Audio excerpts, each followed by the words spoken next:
నమస్కారం. ఇది కేవలం ఆలయ యాత్ర కాదు.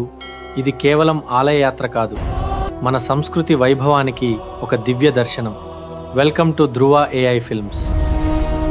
ఆంధ్రప్రదేశ్ హృదయంలో కృష్ణానది ఒడ్డున వేల ఏళ్ల చరిత్రను తనలో దాచుకున్న ఒక దివ్య శక్తి క్షేత్రం ఉంది. అదే విజయవాడ శ్రీ కనకదుర్గమ్మ ఆలయం. పూర్వం కీలుడు అనే యక్షుడు పరమశివుడి కోసం ఘోర తపస్సు చేశాడు. అతని భక్తికి మెచ్చిన శివుడు నీమీదే పరాశక్తి నివసిస్తుంది అని వరమిచ్చాడు. ఆ వరంతో కీలుడు మహాపర్వతంగా మారాడు.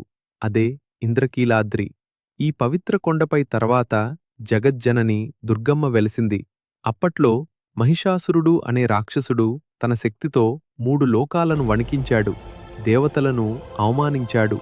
ధర్మాన్ని నాశనం చేశాడు. దేవతల ప్రార్థనతో వారి శక్తులన్నీ ఒక్కటై ఒక దివ్య రూపం అవతరించింది. అదే ఆదిపరాశక్తి దుర్గాదేవి.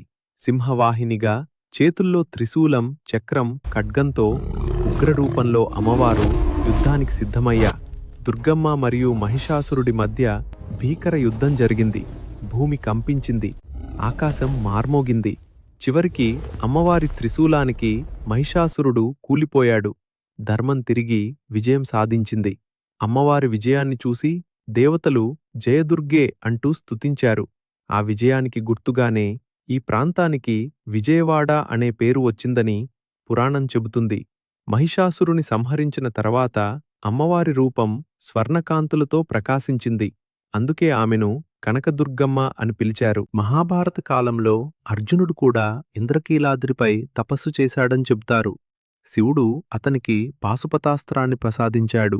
తర్వాత ఆదిశంకరాచార్యులు ఇక్కడ శ్రీచక్రాన్ని ప్రతిష్ఠించి అమ్మవారి ఉగ్రరూపాన్ని శాంతింపజేశారని విశ్వాసం.